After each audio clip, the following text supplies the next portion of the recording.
Welcome back. We're delighted to have our next guest live in the studio with us today. We first met him in 2020, and all of our segments with him have been on Zoom. Well, fast forward to today. He's here in person. Eric Rittmeyer is a former United States Marine and is the Director of Business Development and Mental Toughness Coach at the LifeMed Institute.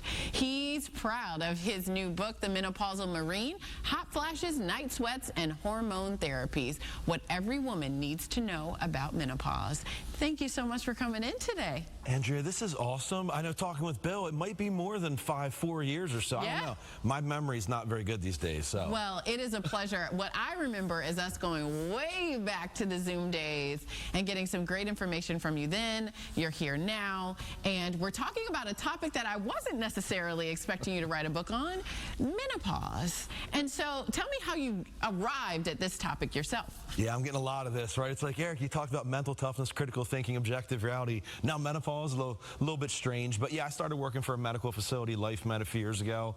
We're a wellness center, and I just found out very quickly that I was working with lots of women and talking with lots of ladies that were all going through some difficult times: hot flashes, night sweats, brain fog, insomnia. Started to do some research for what I thought was menopause related, hormone imbalance related, and I couldn't find any information. Everywhere I looked, I couldn't find anything. So I was like, you know what? I'm gonna write a book on this. So I totally immersed myself in the topic. I looked into every single ounce of research I could find, every study, every bit of literature, interviewing, and I came up with The Menopausal Marine, which is just the culmination of lots of my research to educate women on hormones. Wow. And there's so much education to be done just from the limited knowledge that I have. For those who may be just arriving at this point in life, tell us about the different types of menopause. There's perimenopause, you know, full on, there's post. Tell us about what you know. Yeah, this is funny, Andrea, because I think a lot of ladies especially don't know some of the symptoms can start pretty early. 43 is average age for what's called perimenopause. Those symptoms can last for years, all the way up to 51 years old, which is menopause. It's defined as 12 consecutive months of no period. And another misconception, I think, is a lot of ladies think once you go through menopause, the symptoms stop. About 85% of women will exhibit the vasomotor symptoms, hot flashes, night sweats, and they can go far past menopause, being 51 years old. So there's all these, I think it's important for women to educate, so when you get to that stage, you're not too alarmed, because if you start to look for information, you're not going to find it.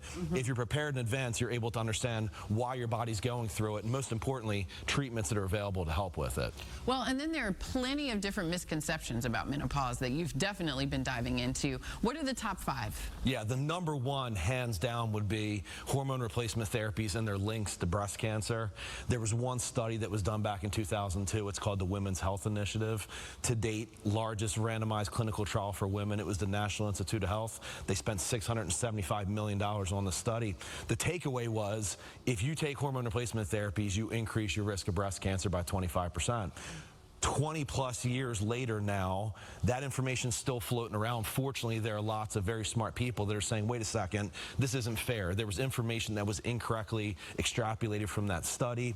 There was a very small increased risk in breast cancer, but there was a pretty significant benefit to cardiovascular disease, bone disease, and neurodegenerative disease. So it's these misconceptions that unfortunately no one's talking about. It's scaring women away from possible treatments that might give them quality of life and also extend life. Absolutely. So you're saying you really need to think about the research and where you're getting it from and how current it is when you're considering these treatments. Now, you talked about one, excuse me, hormone replacement therapy. What are some others? Yeah, I think the other thing is too, with like exercise and diet. A lot of women think that, okay, I'm coming up on this hormone change, I'm just going to exercise and diet and try to push through it. Very difficult to do. My whole objective with everything I'm doing right now is just to educate, right? I'm not a medical person. I have no medical degrees, no letters after my name, but what I have done is spent a significant amount of time on the topic. I think it's very important for women to educate, so when they go to their doctors, they're able to make a decision in conjunction with their providers, not 100% based on what they say, but if they have good information, if they've armed themselves with these facts, then they're able to say, okay, I think this is good, maybe this isn't good. You have to be healthy enough for hormone replacement therapies. It all starts with the education, because again, I most certainly am not here to provide medical advice. It's just giving them those things that they need so they can live healthy, happy happy lives. Now, very quickly, because we're even running out of time, and I'm just intrigued by everything you've said. You also focus on mental toughness, and the emotional parts of menopause can be extremely tough to wear through.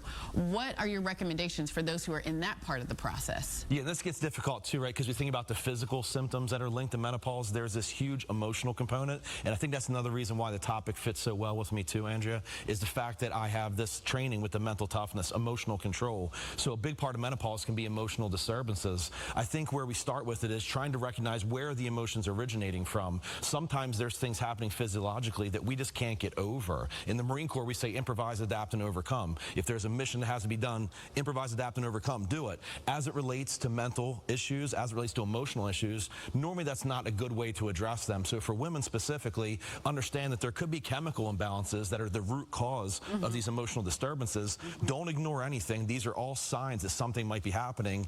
Research it, talk with your providers. There's help available. Well, and you've got a book that sounds like the perfect place to start if we need to get some information to be able to go into those medical conversations with sound foundations. Thank you so much for your research and all that you've done, and I'm looking forward to reading the book. Thank you for having me, Jeff. I appreciate it. We wish you all the best as well with that book, and we'll see you on June 3rd when you'll be a contributor in our Motivational Monday series. So for more information, just visit the show website later today at virginiathismorning.com. And stay tuned. We'll be right back.